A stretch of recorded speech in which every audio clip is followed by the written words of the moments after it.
윤창중의 시국 토크쇼가 경주를 찾아갑니다. 1월 22일 오후 2시부터 5시 경주 보문단지 경주조선온천호텔.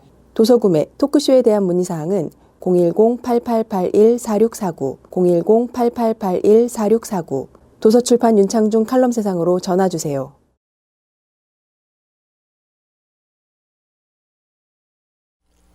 사랑하고 존경하는 국민 여러분, 해외 교포 여러분, 안녕하십니까? 저 윤창중입니다.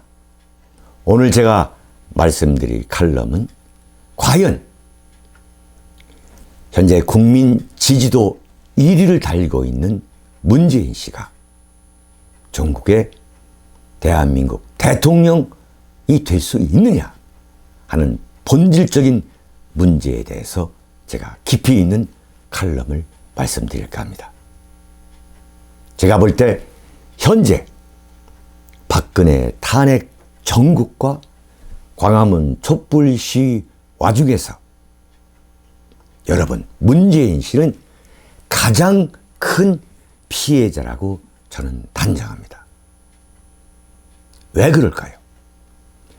박근혜 대통령 탄핵에 대한 불복종 운동을 벌이기 위해 광장과 거리로 나오는 수많은 보수 우파, 자유민주주의 태극기 세력은 물론 탄핵 반대 의사 표시를 하기 위해 나온 것은 틀림없습니다.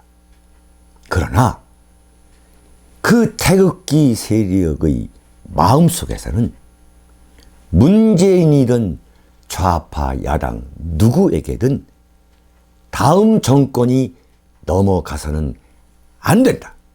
다음 정권이 결코 넘어가서는 안 된다는 자신들의 의사를 확인하기 위해서 그렇게 추위를 뚫고 나오는 것입니다.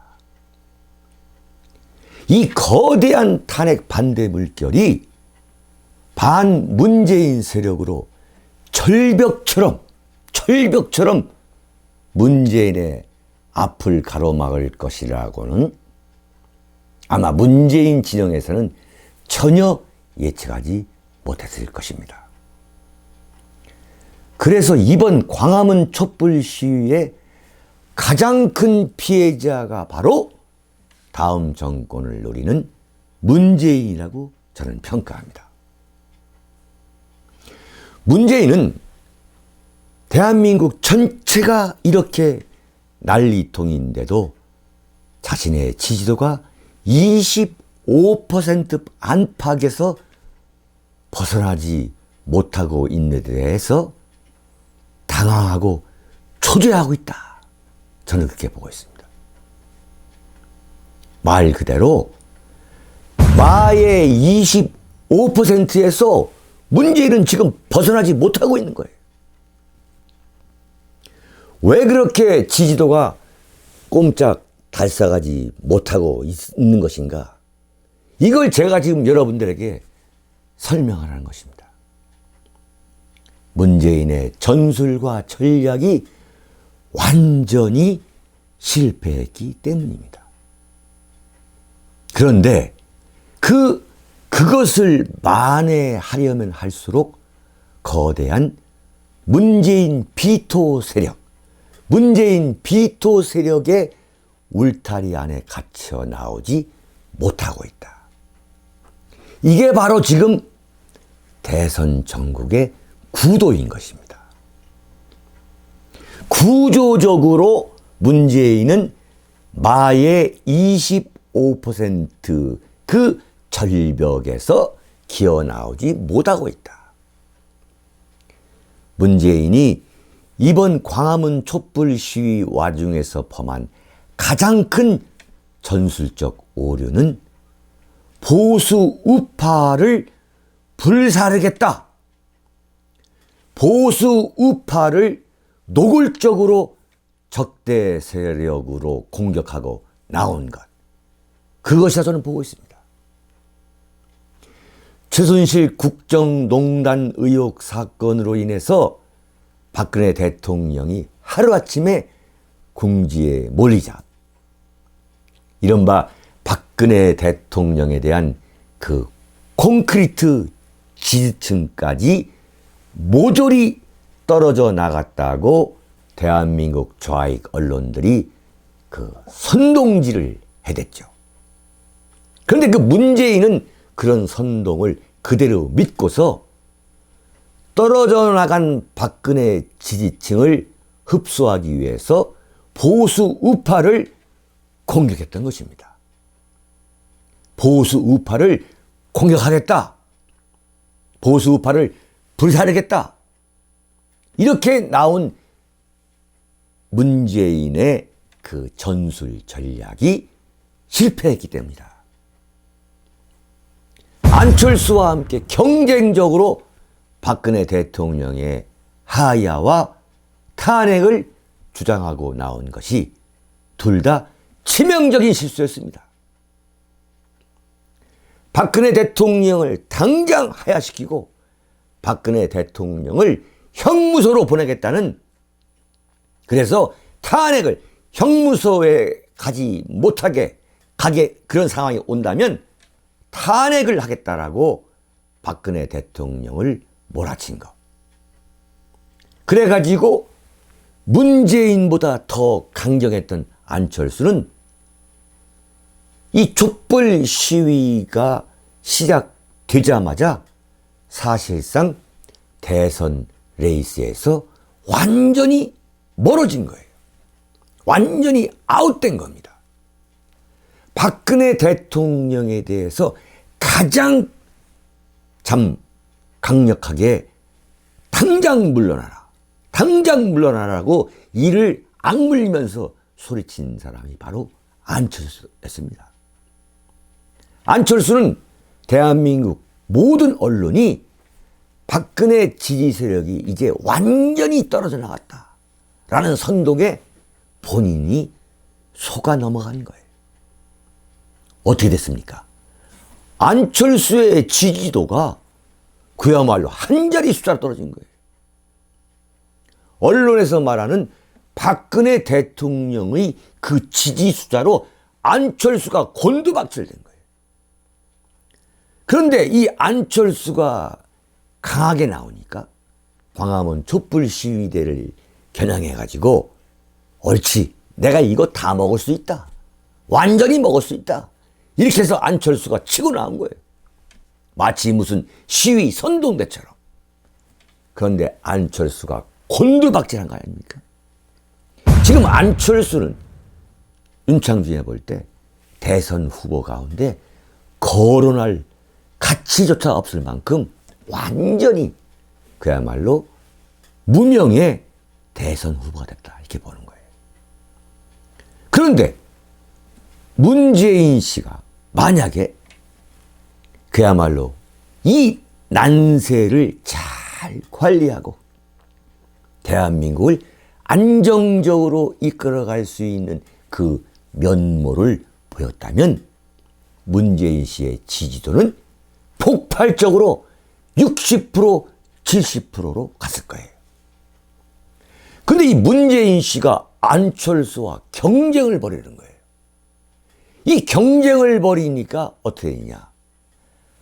문재인을 지지하는 골수 좌파 세력, 그 25%만 똘똘 뭉쳐가지고 문재인을 지지하게 된 겁니다. 그러니까 그 25%의 지지도에서 결코 벗어나지 못하고 있는 거예요. 분명한 이유가 있는 거예요. 바로 보수 우파, 자유민주주의 태극기 진영이 문재인에 대해 강한 문재인 불가론, 그 불가의사를 태극기 세력들이 신념화하고 있기 때문에, 신념화. 어떤 경우든 문재인은 대통령으로 만들어서는 안 되겠다. 결코 문재인이 대통령 되는 꼴은 볼 수 없다. 이런 것이 신념화하고 있기 때문이라는 것을 문재인이 똑똑히 알아야 합니다. 보수 우파가 지금 태극기를 들고 애국가를 부르는 이 태극기 진영이 문재인에 대해 거부 의사를 굳히면 굳힐수록 문재인은 민심의 구조를 자신에게 유리한 쪽으로 만들기 위해서, 그러니까 보수 우파가 문재인을 싫어하면 할수록 문재인은 더욱 좌파적 성향을 노골화하고 있어요. 그러면 그럴수록 문재인은 비록 지지도에서 가장 앞서가고 있지만 25%의 지지도에서 벗어나지 못하고 있는 현상이 결코 깨지지 않고 있는 것입니다. 그래서 문재인은 지금 좌파적 행진을 계속하고 있는 것입니다. 그는 어제도 자신의 대담집 대한민국이 묻는다, 문재인이 답하다 해서 이렇게 얘기를 했어요. 핵 문제를 해결하고 남북 관계를 극복할 수 있다면 대통령 당선 후 북한부터 먼저 가겠다, 이렇게 얘기했어요. 핵 문제를 해결하기 위해서 미국에 먼저 가겠다는 게 아니라 북한에 먼저 가겠다는 거예요. 완전히 노무현 대통령이 대선 후보 시절에 했던 이야기를 똑같이 문재인이가 하고 있는 거예요. 여러분 잘 기억해 보세요. 노무현이가 대선 후보 때 내가 대통령 되면은 나는 미국에 안 가겠다고 그랬어요. 그 흉내를 그대로 내고 있는 거예요. 그러면서 뭐라고 했냐면 그 청년층의 군 복무 기간 있잖아요. 그것을 노무현 정권 때 18개월까지 줄이려고 했는데 이걸 1년까지도 줄일 수 있다는 거예요. 논산훈련소에 들어가서 1년이면 제대하게 나오겠다는 거예요. 참, 여러분. 대한민국 국방이야 어떻게 무너지든 말든 오로지 청년층, 그 군대 가기 전에 그 청년층과 그 부모들의 그 표를 의식한 포퓰리즘. 과연 이런 문재인에게 대한민국의 안보를 맡길 수 있겠습니까? 한미 동맹을 맺고 있는 미국에 먼저 가는 것이 아니라 북한부터 먼저 방문하겠다. 또 청년층의 고민거리인 군 복무와 관련해서 복무 기간을 1년까지로 줄이겠다. 이거 왜 이러겠습니까? 이른바 좌파 꼴통 세력을 자신의 지지층으로 더 끌어들이고 또한 군대 복무를 앞두고 있는 청년층, 그 부모들을 더욱 우군화하겠다. 이런 속셈 아니겠습니까? 문재인은 이것 말고도 이렇게 얘기를 했어요. 선거 연령을 18살로 낮추겠다는 거예요. 선거 연령을 18살로 낮추다고 하겠다는 건데 이게 무슨 의도겠습니까? 청년층은 나를 찍을 것이다. 나는 그러한 계산을 했기 때문인데 문재인이 그렇게 얘기할수록 내가 대통령이 되면은 미국보다는 북한을 먼저 가겠다. 선거 연령을 그 18살로 내려야 한다. 북한에서는 17살 아니냐. 이렇게 말을 하고 있어요. 북한에서는 선거 연령이 17살인데 대한민국은 지금 18살로 내리지 않으면 얼마나 부끄러운 일 아니냐. 여러분, 여보세요. 북한이 그게 선거가 선거입니까? 북한 전 인민을 끌어다가 선거 때마다 99.9%의 투표율과 99.9%의 찬성을 이끌어내는 거기에 동원시키는 북한 주민의 선거 연령을 17살로 했다고 해서 문재인이 우리가 부끄러운 것이 아니냐? 여보세요. 저는 그렇게 말하는 문재인 씨의 머리를 한번 저는 들어가고 싶어요. 정말 그렇게 말하는 문재인 씨의 사유 체계를 저는 정말 해부하고 싶습니다. 다시 말해서 문재인은 절대 25%대의 절벽을 넘지 못하고 있는 그 이유가 뭐냐? 스스로 촛불 시위 세력의 울타리 안에 가둬놓는 전술적 잘못을 범했기 때문에 그가 25%의 지지도에 묶여있는 한 결코 대통령이 될 수 없다는 가정을 저는 하는 겁니다. 바꿔 말하면 문재인이 대통령이 될 수 있는 가능성은 25%라고 저는 보고 있는 거예요. 지금 여론조사에서 문재인이가 1등이 나오지만 그것을 그대로 해석해서는 안 될 것이다. 문재인이 대통령이 될 수 있는 가능성은 불과 25%밖에 안 된다는 것을 태극기 진영은 이해할 필요가 있습니다. 문재인이 갖고 있는 25%라는 표는 좌파 진영의 표를 탁탁 긁어 모은 것으로 더 이상 중도 보수 우파를 향해 외연을 확대하지 못하고 있는 그런 현상이 그대로 고착화하고 있다. 저는 이렇게 보고 있습니다. 지금 여권은 박근혜 대통령 탄핵 사태로 인해서 제대로 후보를 만들지 못하면서 질이 멸렬하고 있는 상황입니다. 반기문 전 유엔 사무총장은 이제 임기를 마치고 귀국해 돌아다니고 있고 다른 후보들이 왔다 갔다 하고 있지만 별다른 감동을 주지 못하고 있습니다. 이런 상황에서 문재인이 비록 지지도 1위를 고수하고 있다고는 하지만 그것은 대통령이 될 것이라는 전망과는 결코 무관하다는 것을 알아야 합니다. 먼저 망망대해만큼이나 넓은 나머지 75%의 유권자가 새로운 후보로 일순간에 쏠리게 된다면 문재인의 대통령 꿈은 무참하게 무너지게 된다. 저는 이렇게 보고 있어요. 문재인이 대통령이 될 가능성이 지지도 1위라고 해서 100%인 것이 아닙니다, 여러분. 25% 미만에 불과하다고 저는 분석합니다.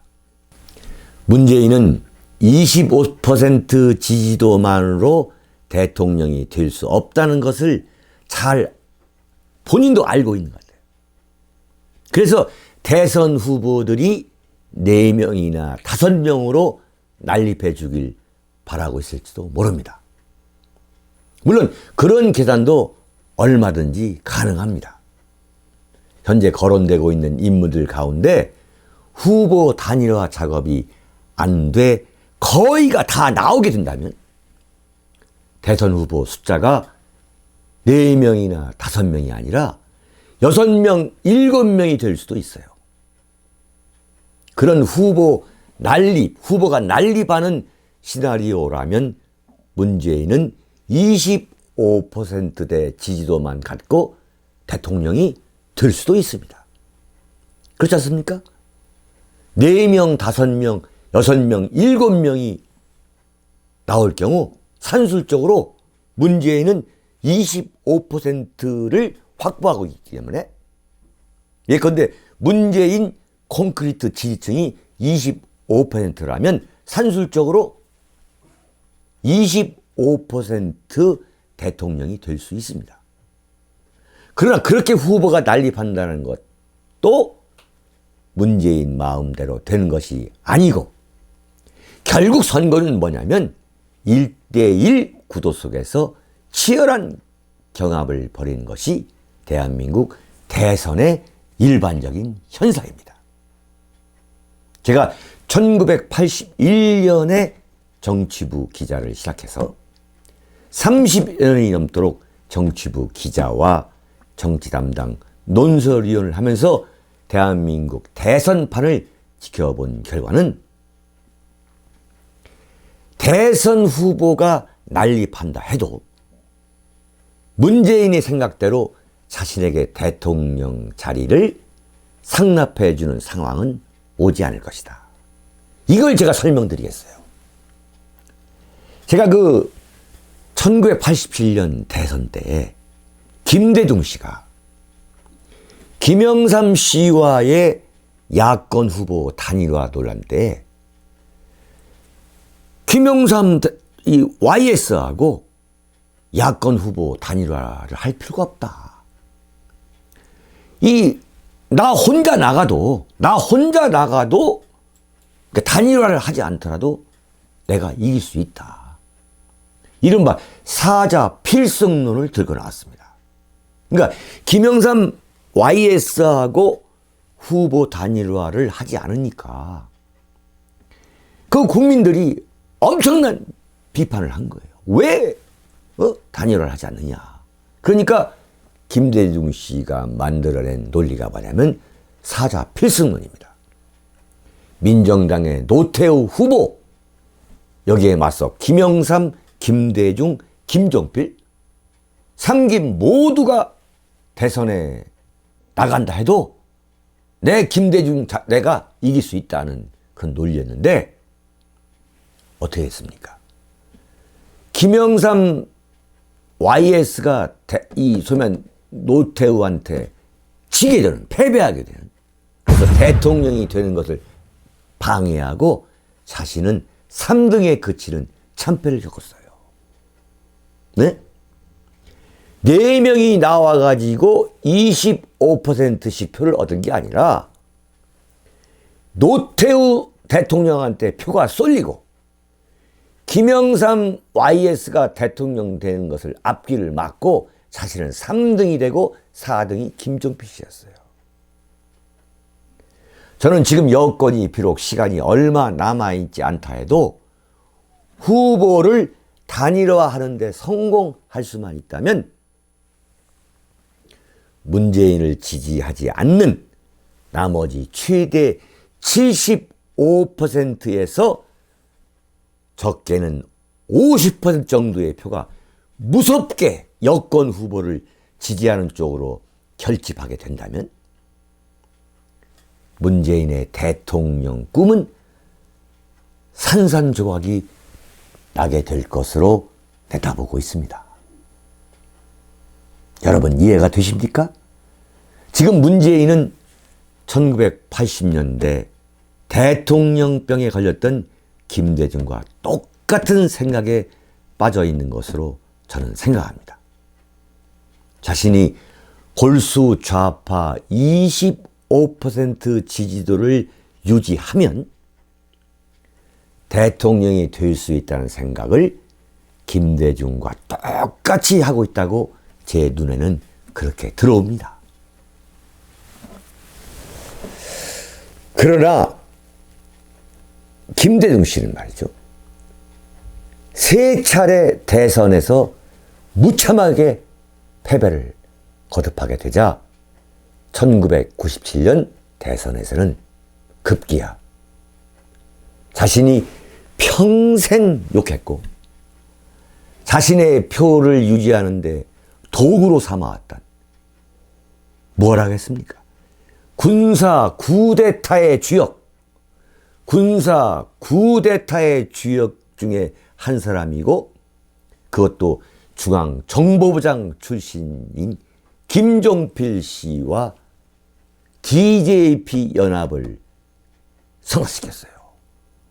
자신이 평생 욕을 했던 김종필 씨하고 DJP 연합을 성사시키고 또 그것도 안심이 안 되고 모자랐다고 생각했는지 역시 군 출신인 박태둔 씨, 그 포항제철 회장을 했던 박태둔 씨를 DJP 연합의 대열에 참여시켰습니다.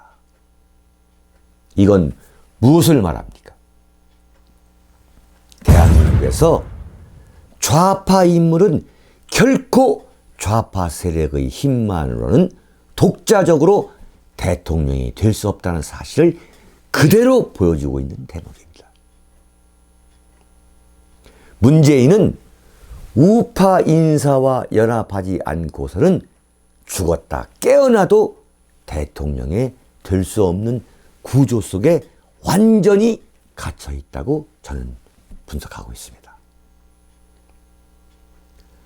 바꿔 말하면은 김대중 이 좌파 정권이 대한민국에서 결코 생겨날 수가 없었던 것인데, 네?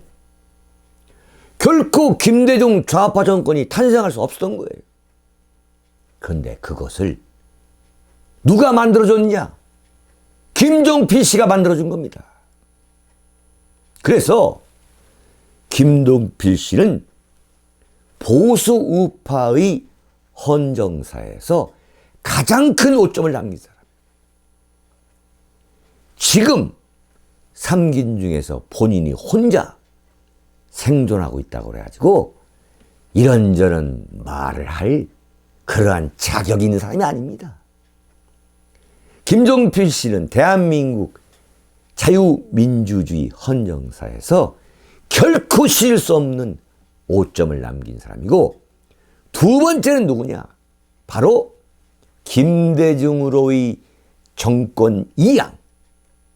김대중 씨가 정권을 쟁취하게끔 김종필과의 연합, 그것을 방관했던 당시 현직 대통령 김영삼 씨입니다.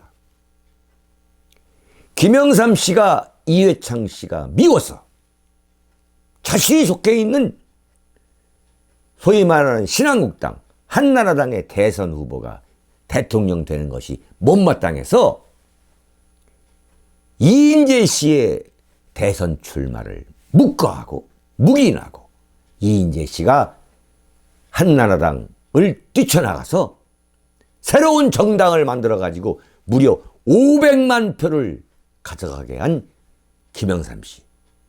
이 두 분은 대한민국 자유민주주의 역사에서 씻을 수 없는 오점을 남긴 사람입니다. 그런데 지금 문재인 씨가 그렇다고 해서 보수 우파 진영으로부터 누구를 끌어올 수 있는, 연대할 수 있는 과연 인물이 현재 마땅한 인물이 있느냐? 현재 여권에서 대선 후보 임대하는 사람들 중에서 무슨 있지 않습니까? 유승민이니 이런 사람들, 남경필이니 이런 사람들이 설령 문재인과 연대한다 해서 참 경천 동지할 만한 효과를 가져다 줄 수 있는 사람이 과연 있습니까? 무슨 이야기냐면 그야말로 골수 우파와 연대를 해야만 문재인 씨는 그 25%대의 그 마의 절벽을 떼트릴 수 있는 거예요. 경천 동지할 수 있는 그 연합의 효과를 얻을 수 있는데 지금 무슨 유승민, 무슨 뭡니까? 남경필, 저 제주도에 무슨 그게 누구죠? 원희룡, 남경필, 원희룡, 남희룡이 이런 사람하고 연대해봤자 무슨 효과가 있겠어요? 저는 전혀 효과가 없다 봅니다. 그래서 문재인 씨가 현재 25% 안팎의 지지도가 계속될 것이다. 그런 상황에서 여권 후보가 날벼락처럼 단일화되어 가지고 혜성처럼 등장하게 되면 문재인 씨는 속수무책으로 무너질 수 있다. 이게 문재인으로서는 끔찍한 시나리오죠. 그러나 말씀드린 것처럼 문재인 씨는 현재 제2의 김대중의 신세가 되고 있다를 알아야 된다. 그 김대중 씨가 DJ가 김용필, 박태준과 같은 군 출신과 연합하지 않을 수 없었던 이유는 자신에 대한 보수우파 세력의 비토 심리를 도저히 자신의 힘만으로는 극복할 수 없었기 때문인데, DJ는 대선 때마다 이런 게 있었어요. 그 김대중 씨는 대선 때마다, 그러니까 실패했던 대선 때마다 반드시 좌파 시민 세력과 연대해가지고 좌파 유권자의 표를 똘똘 뭉치게 하려고 했던 거예요. 근데 그러면 그럴수록 보수 우파로부터 반발을 불러왔고 낙선의 고배를 마셔야 했고, 그래서 마침내 JP와 연합함으로써 보수 우파의 표를 분열시켜가지고 승리할 수 있게 된 겁니다. 그러나 자유민주주의 태극기 진영에서는 도저히 다음 대통령이 되어서는 안 되는 이른바 비토 인물로 문재인 씨가 찍혀 있었기 때문에 아무리 박근혜 대통령이 탄핵을 당했다 해도 이념적으로 달라도 너무 다른 문재인 씨에게 표를 주어서는 안 된다는 생각이 이번에 신념처럼 굳어지게 됐다, 이렇게 말씀드릴 수 있습니다. 그래서 역시 문재인 씨는 지금 약간 기술을 부리고 있는 거예요. 사드 배치에 참 반대했던 입장에서 갑자기 사드 문제 해법은 차기 정부가 강구해야 하지만 한미 간 이미 합의가 이루어진 것으로 취소할 수 있다고 생각하지 않는다, 이렇게 지금 약간 그 방향을 틀고 있어요. 당연히 보수 우파의 그 문재인 비토 심리를 줄여가지고 외연을 확대해 볼 계산이지만 이 정도의 제스처로 보수 우파의 마음을 돌리기에는 역부족이다, 저는 그렇게 보고 있습니다. 문재인은 어떤 사람입니까? 2007년 11월 유엔의 북한 인권 결의안 통과 때 대북 비선을 통해서 김정일에게 인권 결의안에 찬성할까요? 반대할까요? 사전에 물어보며 내통한 과정을 주도한 사실이 노무현 정권 당시 외교부 장관을 지낸 송민순 씨에 의해서 폭로됐고, 그래서 친북적이고 종북적이다 라고 확인된 거 아닙니까? 보수파 세력으로서는 문재인 씨를 이념적, 사상적으로 도저히 대통령으로 받아들일 수 없습니다. 문재인은 김정일의 천안함 폭침 참사와 연평도를 포격 도발로 대한민국이 쑥대밭이 된 상황에서 이명박 정권이 노무현 김정일이 합의한 14 공동선언을 부정하고 폐기해서 이런 천안함 폭침과 연평도 포격 도발 사태가 일어났다고 한 사람이에요. 북한의 무력 도발 책임이요, 김정일이 아니라 이명박에 있다고 한 사람입니다. 문재인은 남북이 김대중 노무현 정부를 거치면서 평화통일에 가깝게 접근했다고 했습니다. 국가연합 또는 낮은 단계의 연방제에 이를 수 있다는 희망을 품었다고 했어요. 참으로 억장이 무너진 얘기죠. 대한민국 보수파 세력은 김대중 노무현 정권 10년 동안 대한민국이 거의 공산화 전 단계까지 질주했다고 보는 이 노무현의 폭주에 대해서 말이죠, 정말 억장이 무너지고 그 분노를 감추지 못하고 살았던 그 세월, 그 10년의 잃어버린 세월에 대해서 문재인은 뭐라고 했냐. 낮은 단계의 연방제로 통일할 수 있는 꿈을 꾸었다고 헛소리를 한 사람이 바로 문재인입니다. 참으로 피가 거꾸로 솟게 하는 그의 친북적 대북관의 태극기 신형은 이번에 문재인이가 보수를 불사르겠다고 하는 소리를 듣고 엄청난 위기감 속에서 어떤 경우든 그의 집권만은 막아야겠다. 어떤 경우든 문재인이가 대통령 되는 것은 막아야 되겠다는 결심을 굳히고 있는 것입니다. 자신이 집권하면 김대중, 김정일이가 2000년 6월 15일 합의한 낮은 단계의 연방제를 통해 한반도를 통일하겠다고 공언하는 극좌 인물이라고 저는 문재인을 분석합니다. 자신이 집권하면 낮은 단계의 연방제로 남북한을 통일하겠다는 문재인에 대해서 과연 대한민국의 보수 우파 자유민주주의 세력은 문재인이 대통령이 되도록 방치할 이유가 없는 것 아니겠습니까?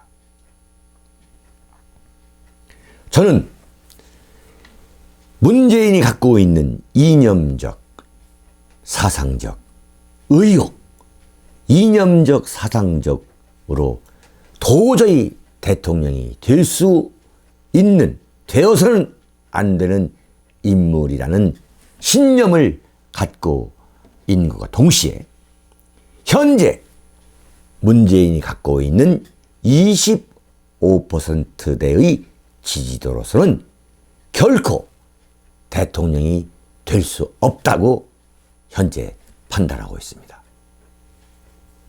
여러분, 오늘 칼럼은 여기에서 마치겠습니다. 안녕히 계십시오.